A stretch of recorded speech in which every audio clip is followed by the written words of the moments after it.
Okay, karibu tena kwenye kipindi chetu cha physics. Kutana nami Mama Physics katika mada ngumu na nyepesi, theory na practicals.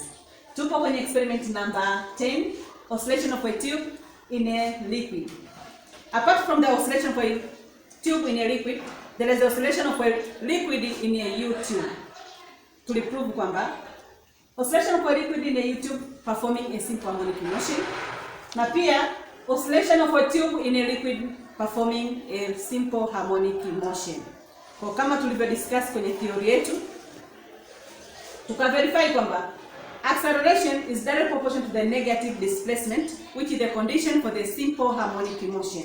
But by relating with the equation for the simple harmonic motion, we can say that acceleration is equal to omega squared x, that is negative omega squared x.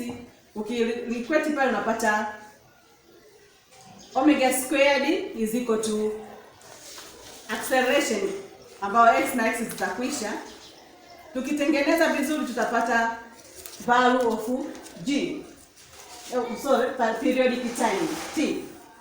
So the aim of this one is to determine the acceleration due to gravity. Acceleration due to gravity by using the oscillation of a liquid in a oscillation of a tube in a liquid. This is a tube.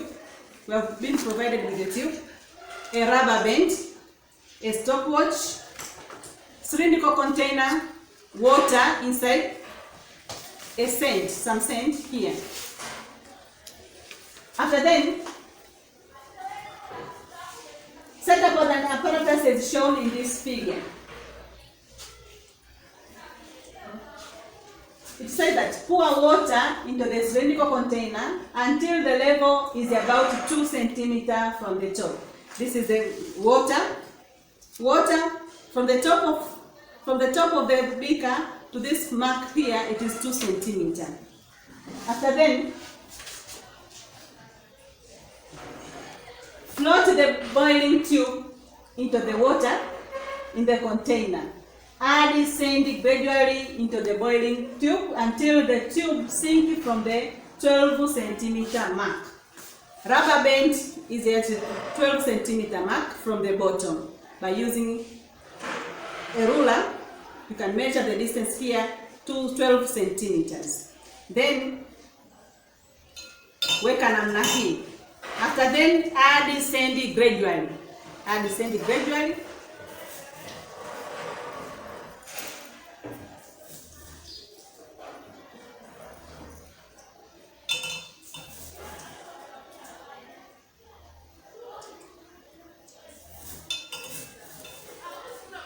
Descend it gradually until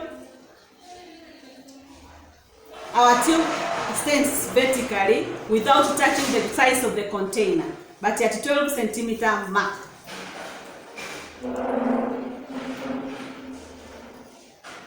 Okay, so now the tube is standing at the 12 centimeter mark from the bottom to the 12 centimeter mark, which is below the water. After then, displace the boiling tube slightly and release so that it oscillates vertically without touching the sides of the container. Kwa hiyo utadisplace namna hii, then utaiachia. Kwa hiyo utahakikisha kwamba isiguse katika sides of the container. Then utahesabu number of oscillations. Inapokwenda chini ikipanda juu, 1 oscillation, kienda kipanda 1 oscillation. Then utarecord time. Record the time, measure and record the time T1 for 5 oscillations. Record the time for 5 oscillations of the boiling tube. Repeat the procedure 2 more times to obtain T2 and T3. And record the values as shown in the table below. The table is here. Here T1, T2, T3. After then, take an average of time. After taking an average of time, then find the periodic time t. The periodic time t will be the time for T1, T2, the average time, dividing by the number of oscillations. After then, evaluating, P is equal to 40h over t squared. Hiki kitu tulishakielezea kule kwenye theory yetu. Instead of P here, there we had G, acceleration due to gravity. Given that H is the length of the tube up to the rubber band, ambayo tulipima it is 12 centimeter.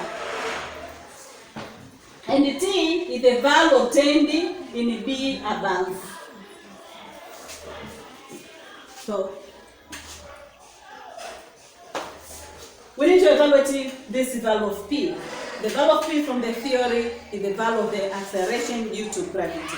Kwa hiyo karibu muangalie binti anapofanya experiment yake. Asante.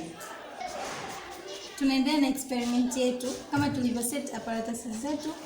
Hii hapa ni bika yetu ambayo tumejaza maji, ina 2 cm from the top. Tumetumia boiling tube kwa sababu hii ni ina weight, yani ni nzito kukompare na test tube ya kawaida ambayo itakuwa ni rahisi kuvunjika. Pia kitu kingine, uhakikisha kwamba rubber band yako umeifunga 12 cm from the bottom, and unatakiwa make sure kwamba ukianza kuoscillate hii boiling tube yako isiguse bottom of this beaker. Okay, tutaanza kuhesabu 5 oscillations huku tukirecord time yake, then itabidi to fill the table yetu. Tutaanza kama ifuatavyo.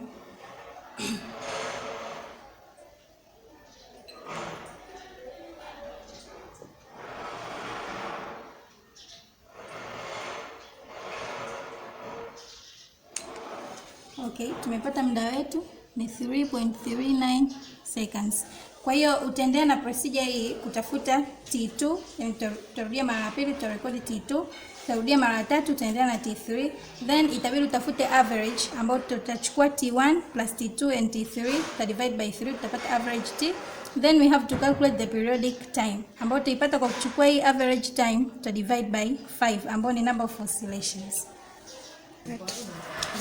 From table of results ambayo tumetoka kuzipata from the experiment ambayo tuko na time 1, time 2 na time 3, tukatafuta average yake ambayo tukapata 3.44, then tukatafuta periodic time kwa kuchukua time average time divide kwa number of oscillation tukapata 0.6878.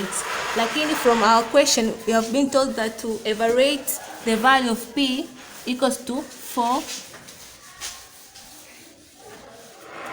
40h over t squared.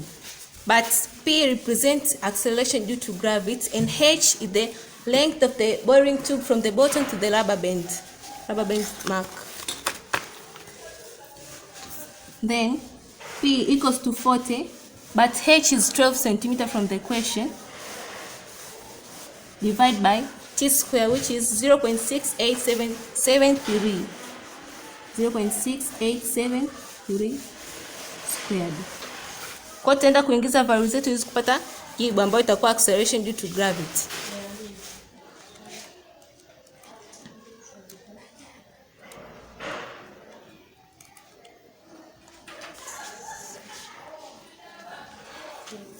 Ambayo tutaenda kupata P sawa sana 1600.1 ambayo itakuwa centimeter squared. Centimeter per second squared. Ambapo hii ndio itakuwa acceleration due to gravity in terms of centimeter. Kwa hiyo itakuwa ni vizuri zaidi tuweka in terms of meter. Then P itakuwa sawa sawa tukidivide by 100 itakuwa ni 10.16 meter per second square. Kwa P ambayo ina present acceleration due to gravity tumepata 10.16. This is due to the some errors ambazo zilitokea katika experiment yetu, kama long oscillation of the boring tube na errors nyingine. Thank you. Usisahau kushare, kusubscribe na kulike video yetu. You are welcome.